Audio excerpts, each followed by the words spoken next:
So this morning's UTS Spotlight with Deloitte is part of a series of events that UTS runs over the year, providing our students, staff, business partners and alumni access to some of the key minds in industry.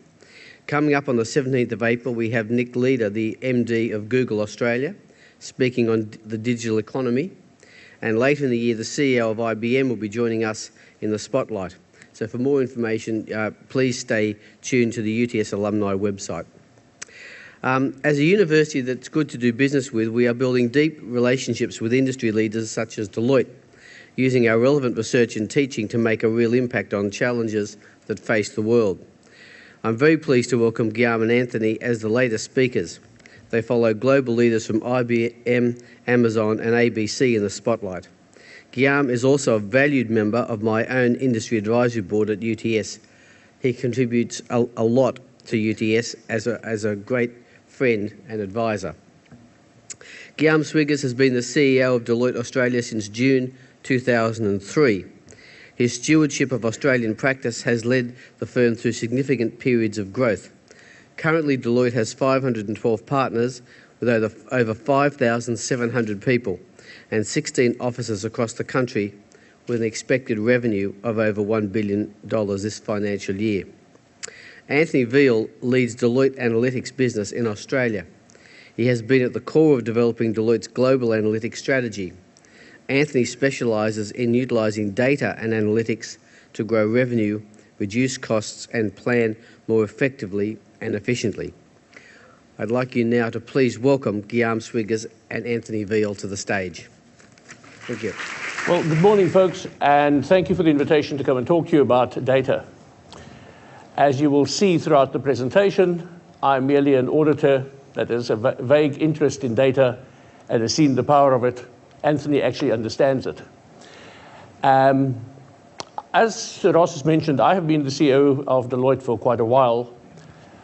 And Anthony, early on in my time here, made me understand the power of data and what we can actually do with data as an organization and what we can do for clients as an organization. And we started off what ended up being the center of excellence for Deloitte in Australia, for Deloitte globally here in Australia. And in 2008, our global CEO asked me, as part of my global involvement, to look at how we can use data throughout the whole global organization.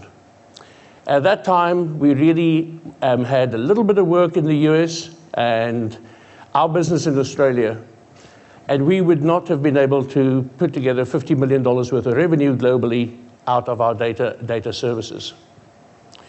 Today, we've just broken through $1.5 billion worth of revenue. Not bad if you think it was over a 4-year period and during some really tough economic times. But it wasn't quite an easy journey. Now, before I go through it, the age demographic here may not work for the story, but I would like to just do a test here. Do you mind showing with a show of hands, show me if you have ever in your life used a Kodak camera to take a photograph? Could you, I think I have just about at least 90% of the audience. Do you mind show of hands if you've taken a photograph with a Kodak camera in the last 6 months? There's always one in every audience. I've never found an audience where I don't have one. Now, try and explain to me, how did an organization that manufactured nifty little devices that made it easy to take photographs go out of business at a time when everybody wants to have a nifty little device that takes photographs? Have you ever thought about that? In 2007, I took my whole executive over to Harvard, and we did a course on creating agile organizations.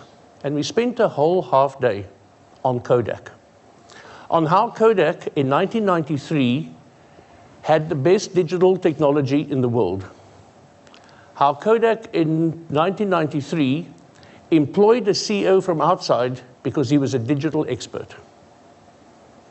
And how Kodak missed digital cameras, to the point that none of you have taken a photograph with a Kodak camera. And when we walked out at lunchtime, we got together and we were talking about this morning, and I considered it the greatest wasted morning of my life. Because I just felt that Kodak was completely isolated, because no great organization can be that stupid to miss something that powerful. And in 2009, I stood in front of our world meeting, in front of all our leaders, and I told the Kodak story, because I said to them, trying to get data into Deloitte at that time was like having a Kodak moment every single day of my life. I listened to people that kept on saying to me, no, it's not going to be big. No, it's not going to be big. And I kept on saying, I don't really know what I'm talking about, but I have a feeling this is going to be really, really big. And fortunately, Anthony and everybody kept on having the momentum. And as I said, today, we have a $1.5 billion organization. The view that we have is, as a professional firm, if we don't understand data and how data will change our everyday lives, we will become irrelevant, because people will come and do things to us. People will disrupt our business just like they will disrupt every other business. So we have to change the way we run our business. We have to change the way we provide services to our clients. And we've already changed a lot of the things we do for our clients with the power of data. And as a result, we had some pretty spectacular growth rates over the last few years. But very importantly, we also have helped clients work with data. And it is our view today that if you're in an organization today trying to compete without the power of data, and you're up against an analytic savvy competitor, you will most likely be irrelevant very, very soon. And Anthony's going to give you some examples of companies that have done it well, and we'll be talking about companies that have ignored it. But it is very clear that it is almost impossible to defend yourself against analytic savvy competitors. Now, we all look at it, and you could get into so much trouble for mentioning company names, so I can say, we've all been reading about a very well-known major fashion retailer that is in the press recently because their sales are dropping rapidly. And you look at that, and you can read the newspapers, and we can hear about the fact that retailers aren't spending money. We've all heard that, haven't we? And you just walk past the Apple store, and you can't get in because it's so full, and you kind of feel people are spending money, but somebody's missing a trick. And then you think about the experiences you've had with the Myers and the DJs in Australia, and how much they know about you and how little they do about it. And then you listen to Anthony tell you what Target is doing right now in the US, and how they think about their customers and how they use the data. And then you have to look at the next time you read the newspaper about this major retailer of ours, and you have to say to yourself, have people stopped spending money? Or are we all going online because analytic savvy competitors are giving us an online experience that is far more focused because they know about us? And then I think you have to look at your own organization and say, what data do we have available? What data is available outside that, if combined with our own data, will give us insights that we have never had? And if we're ignoring it, how the hell do I get out of this company and join one that's analytically savvy? Because that's more likely the place where you're going to survive in your career. And I think that is that serious. We are going to see so many disruptors with us because, as I said earlier, we believe it is impossible to defend yourself against an analytic savvy competitor that really knows their customers in an intimate way that other people don't. And I think that is how important this is. So with that said, I'm going to hand over to Anthony to give you some better practical examples. Anthony, all yours.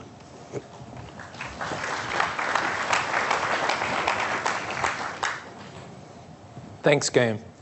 As Guillaume mentioned, as Ross mentioned, I lead the Deloitte Analytics practice in Australia. I also sit on the Global Analytics leadership team. Today, I'd like to share with you a perspective on the power of data, and more specifically, about this concept of big data and specifically why businesses are on notice. So what is big data? I think my best guess is it's the term used to describe the tsunami of data that's facing consumers, businesses and governments today. There's estimates that we're creating 2.5 terabytes of data each day.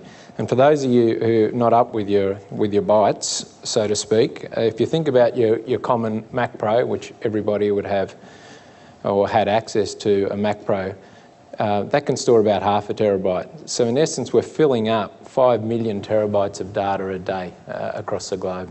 5 million laptops per day, which is quite a phenomenal amount when you consider how many of you have actually filled up your hard drive in today, which is a massive amount of data. I'm sure you'd appreciate.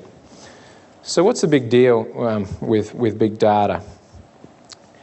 Well, one of the things that I think big data is that it enables the last frontier of competition.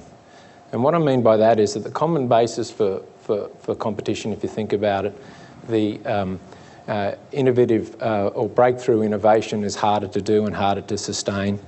If you think about geographic advantages being blown away by the digital economy, if you think about protective regulation, although during the last couple of years this probably is not so much the case, but protective regulation is going down.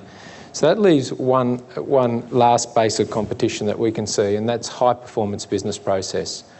And the way to achieve high-performance business process is making smarter decisions, and we would say those smarter decisions fueled by analytics. And we see that big data is the actual key to analytics and making those smarter decisions.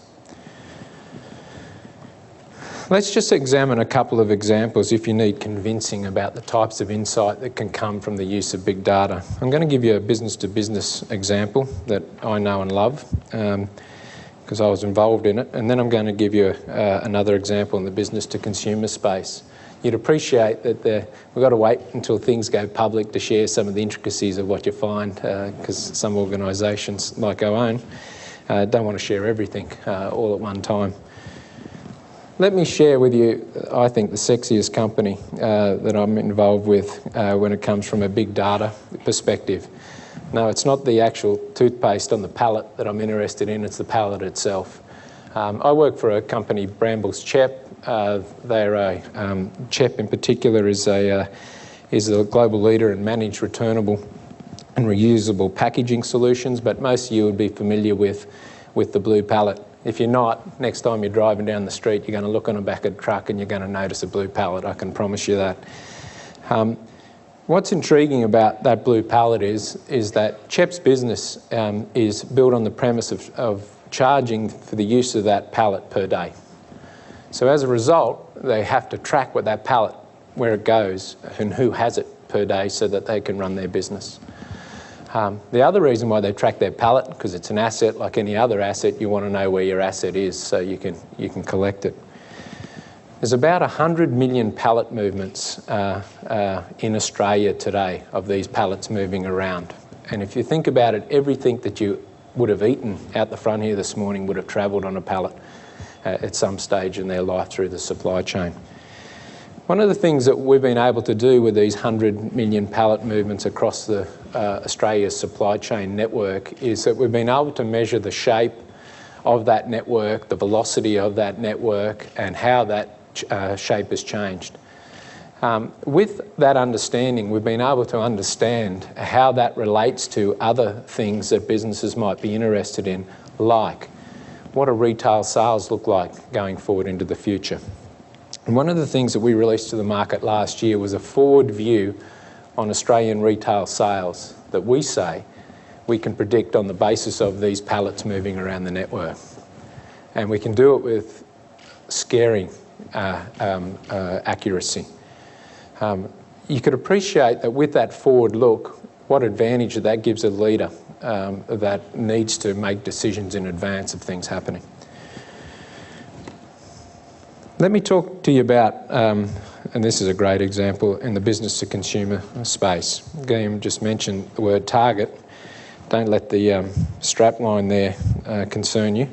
But in essence, Target have made public their ability to be able to predict whether you're pregnant or not based on your changing consumption patterns in your basket of goods, which is pretty amazing. They don't know who the customer is in certain times. All they know is an email address or a credit card number, but they're able to aggregate purchases on that basis and track those purchases over time.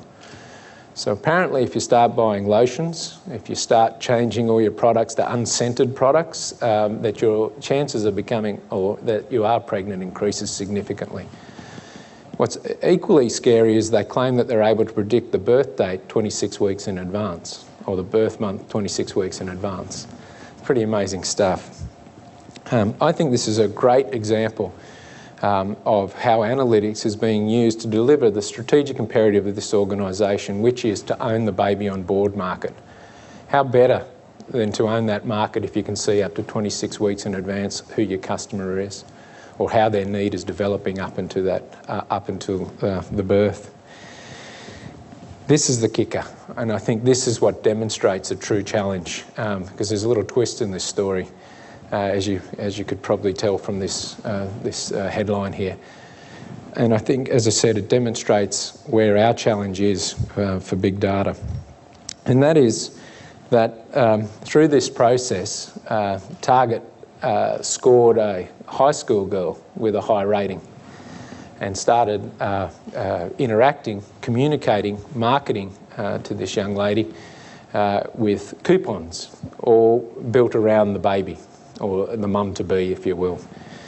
That impressed everyone except for the father, as you'd understand, who was quite irate, rocks up to the store, lets the store manager know what the hell's going on. Are you encouraging teenage females to get pregnant? To which obviously the store manager is very upset, apologises immediately. Rings back in a couple of days to the father to apologise again, only for the father to apologise to the store manager, because indeed his daughter was pregnant, unbeknown to himself. Target learnt from this mistake, and I think this is an important thing. They continue to do it today, as I understand it. But they learnt from this mistake such that now, even though you get a high pregnancy score, you don't just get marketed or communications or coupons solely focused around the baby or mum-to-be itself. You'll see it blended in with other things that are obviously not baby. So you'll see baby cribs being advertised right next door to lawnmowers. So that will keep the suspecting fathers at bay for a little bit longer. But there's a couple of truisms to this story that I want to share with you. The first thing is there's more than enough data about you in your shopping basket. We can tell from that. This is just one example. I'm sure there's more. This is the only one that's made public. But there's more than enough data in that to determine critical needs, your critical needs, even though the organisation doesn't know who you are. So think about that. The second thing that I think is imperative here, and I'm going to say this 4 times before I get down from here, is that this concept of test and learn. Learn from your mistakes. Don't give up. The data is not wrong, or your insight is not wrong. You will make mistakes, but adapt. In this situation, they didn't throw away the pregnancy score. They didn't throw away marketing to mums-to-be or the baby on board market. It was a strategic imperative of the firm, of the organisation. All they did was altered their communications to make it less obvious that we're targeting that. And to avoid those uncomfortable situations of getting it wrong or getting it too right, as the case was here. And the last part is probably what that concerns me the most as a father of 3 daughters, is not everything shared with the father in the household. So they're the three truisms out of that story. Hopefully out of those 2 diverse examples, you can sort of see that data that was collected for the purposes or for some other purpose can be repurposed and analysed for other purposes. In the business-to-business CHEP example, we're using shape of the supply chain network and velocity in that network relating to economic indicators like retail sales. In the second example, we're having changes in consumption patterns in your basket of goods and predicting things like whether you're pregnant or not. So I could give you a myriad of examples to confirm that, but hopefully you accept that there's loads and loads of information being created by this big data. So let me just talk through what I think the key challenges of big data are. Technology vendors will say that the biggest challenges of big data is technology. And I'd agree it is a big challenge. If you're creating 5 million laptops worth of information a day or data a day, you're going to have to put it somewhere. And you're going to have to be able to access it, and you're going to be able to analyse it. And that's a tough problem. But I believe in technology. I believe that technology is going faster than a lot of us are comfortable with. Advances in technology, the cloud, the availability of more nimble and disposable solutions will play their part in meeting this challenge. So I think that technology is a challenge, but not the biggest challenge that organisations are facing. The second one, sadly, which is close to my heart, is the analytics. It's widely accepted at present that there's a shortage of analytics professionals, but more and more institutions like this one are producing analytics professionals, and we've got whole countries producing numerate professionals like India and China to do this. So I think they will play their role in meeting this challenge in the short to medium term. The last part is that mightn't be so obvious is crowdsourcing. For those of you not familiar with crowdsourcing, that's putting a problem up onto the internet and on an appropriate platform, and then inviting others to come on board and solve that problem for you, adopting principles of gamification and the like to solve problems. There's some wonderful examples of analytics crowdsourcing out there with organisations like Kaggle, which is spelt K-A-G-G-L-E, out there. And we, as a bit of an experiment to raise awareness of data to meet some of the challenges that Guillaume alluded to earlier, we did an experiment in Deloitte Australia where we used the Kaggle platform and we put all of Deloitte's employees' web surfing habits into an appropriately sanitised data set.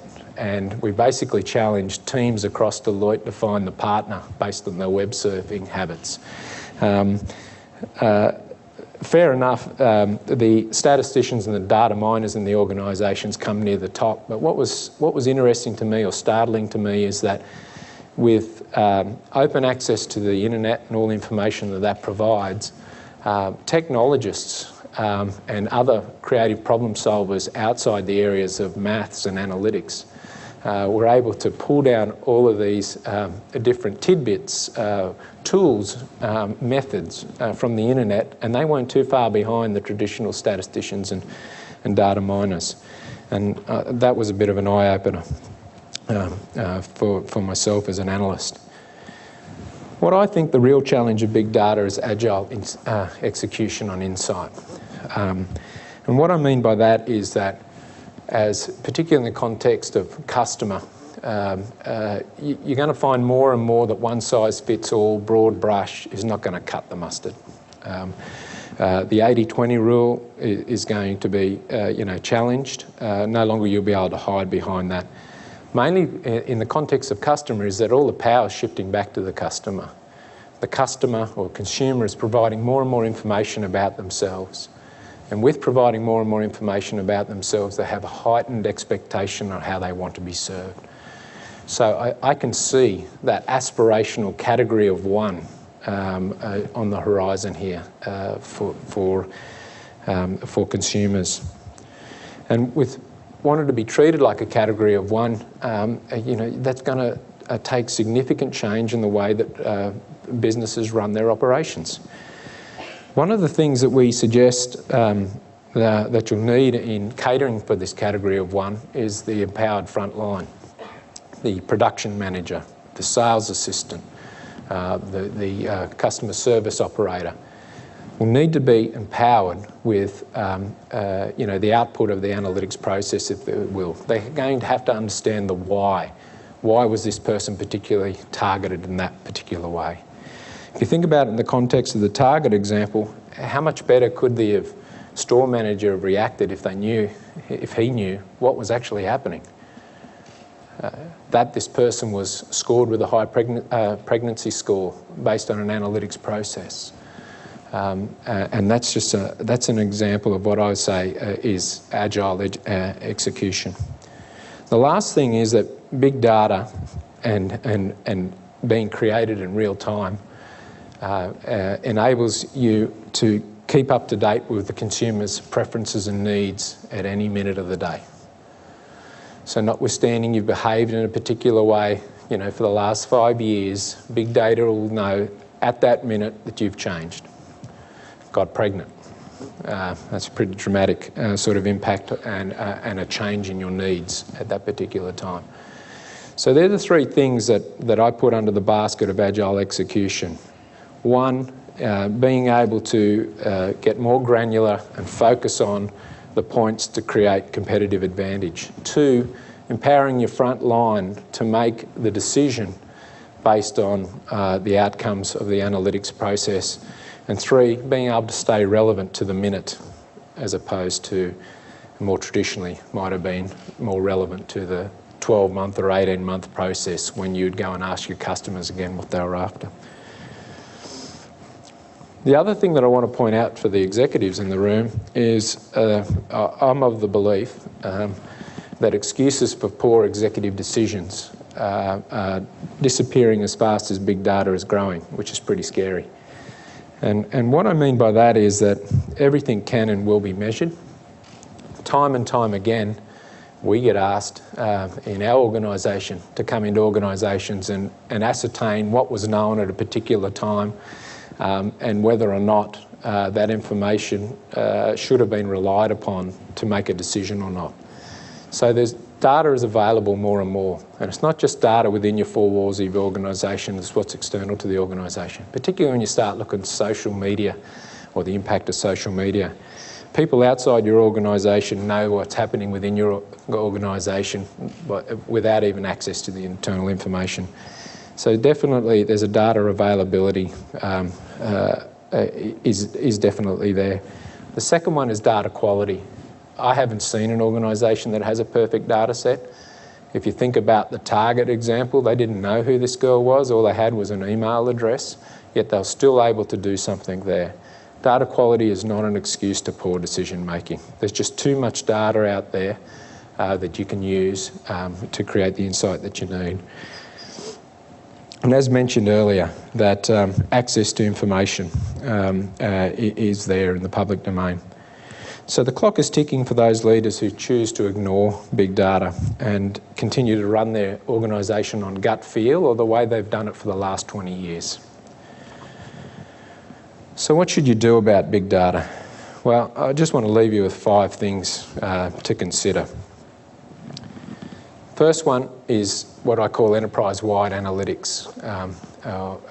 And what I mean by that is that there is some organisations who are very good in and around analytics and their use of data. But too often it's isolated into particular silos. We've seen benefits and uplifts when we get involved of joining the data across silos, joining the insight across silos, sometimes to the tune of 25%. So my message to executives would be embrace enterprise-wide analytics, embrace big data, take a holistic approach to that data. The second thing is execute. Execute on that insight. If the data's saying go that way, go that way. Don't second guess it, move that way. Hedge your bets if you need to, but move that way. It's rarely wrong. Trust the results. The third thing is test and learn.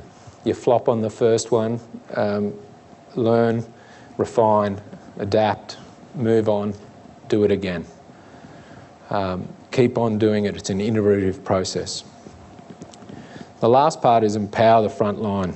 And what we mean by this is identify and create more analytic amateurs. By this we mean folk who are not analytic professionals per se, but they understand the outputs of the analytics process. They understand it well enough, the outputs of the analytics process, to be able to make that decision at the front line that needs to be relevant to that category of one situation, whether it's a customer or a business process or a manufacturing process or otherwise. And the last thing, perhaps the most beautiful thing about big data, is that you can measure as much as you want. You can measure it from all angles. You can tell, in days and weeks whether your program is working or not. And with that ability, you can determine whether you need to ramp up and do more of it, test and learn and move forward. So they're the 5 things that I'd leave you with. The last thing before I close is, and Guillaume mentioned it, was Kodak. Last month you would have noticed they filed for bankruptcy protection under Chapter 11, and Guillaume pointed this out. It took this once great company 20 years to see the impact of their poor decision. What I'd like to leave with you today is that I'm betting that organisations who don't execute on big data won't have to wait that long. So thank you.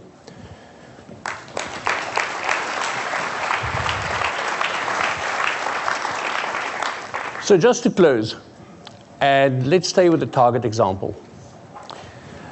At Target, we're using the pregnant girl example just because it's a lot of press.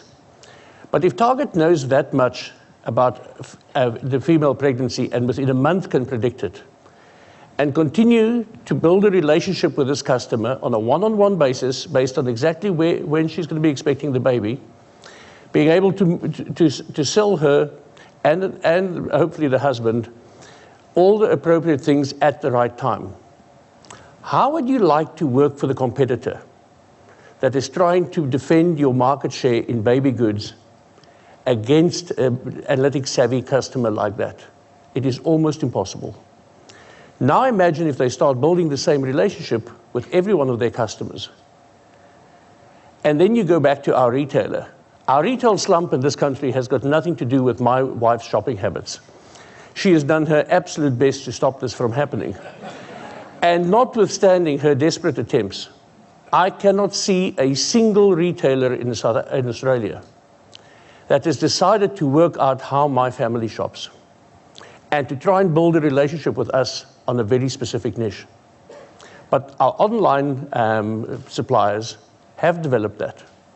And I think we're going to continue to see a retail slump over here just because people don't know how to defend. So in a nutshell, life is all about choices. At Kodak, they made a choice. Their choice was to ignore the bleeding obvious. And I think every other organization is going to be confronted with the same thing. And sadly, we know from our own experiences and the boardrooms that we've been to, most of the C-suites in this country are currently making a choice to ignore data. And that's why I say, I hope you're not going to be working for one of them. Thank you very much.